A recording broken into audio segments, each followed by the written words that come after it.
안녕하세요. 오늘은 소방 완비 대상인데도 불구하고 파악을 못하시고 저희한테 문의했다가 많이 좌절하시는 분들이 꽤나 있습니다. 그래서 오늘은 공간 임대 전에 큰 돈이 들어갈 수 있는 소방 관련 이슈에 대해서 얘기해 보겠습니다.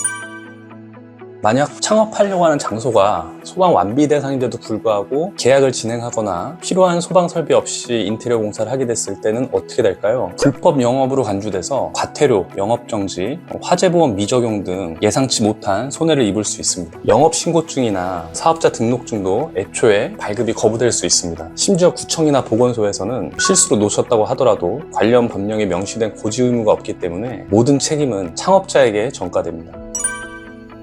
먼저 다중이용업소에 대한 개념을 살펴보겠습니다. 다중이용업소는 화재 발생 시에 인명피해 우려가 높은 업종으로 소방 완비증명서를 제출해야만 영업이 가능한 업종입니다. 지금부터 어떤 업종들이 해당되는지 대표 업종들부터 간단하게 살펴보겠습니다.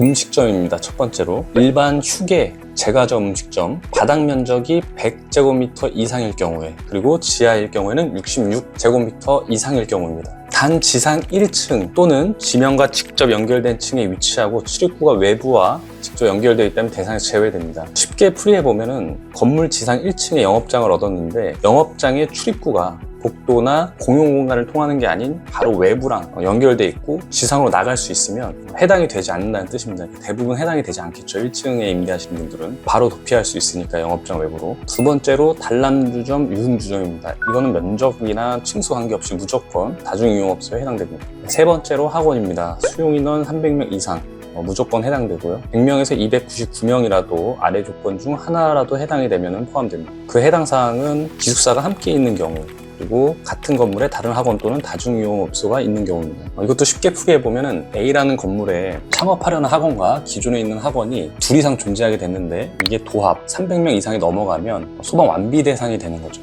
그 외에 다중이용업소가 둘 이상 병존하게 되면 수용 인원과 상관없이 소방 완비 대상으로 분류됩니다. 이 이유는 학원은 고위험 업종으로 분류되어 있어서 이렇게 별도의 병존 조건이 적용됩니다.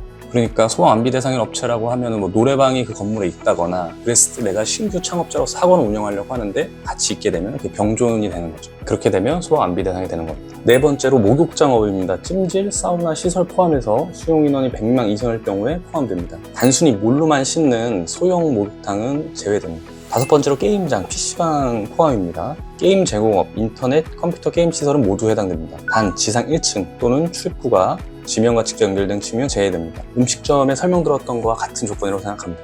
여섯 번째로 노래 연습장입니다.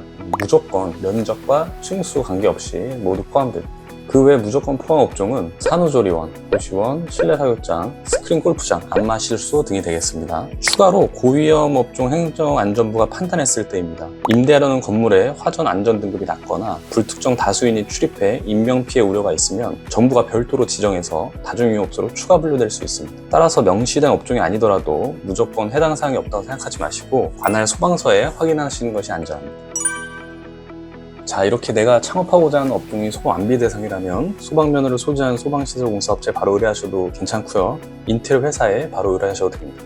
인테리어 따로 소방 따로 이렇게 신경 쓰기가 싫다면 인테리어 업체에 턴키로 맡기시는 걸 권장을 드리고요. 그래도 더블 체크를 한번 해보고 싶다거나 내가 임대하는 공간에 필요한 설비 조건이 갖추고 있는지 확인하는 방법이 또 있는데요. 관할 소방서에 연락해서 여쭤보는 겁니다. 예를 들면 송파구에 학원이 오픈 예정인데 면적이 100제곱미터고 5층이고 다중이용업소에 해당되는지, 그리고 소방완비 증명서의 대상이라면 시설 갖춘 건물일까요? 이렇게 여쭤보는 겁니다. 정확한 답변을 받으실 수 있고 상황에 따라서 현장을 방문해 주시기도 하니 참고해 주시면 도움이 될 겁니다.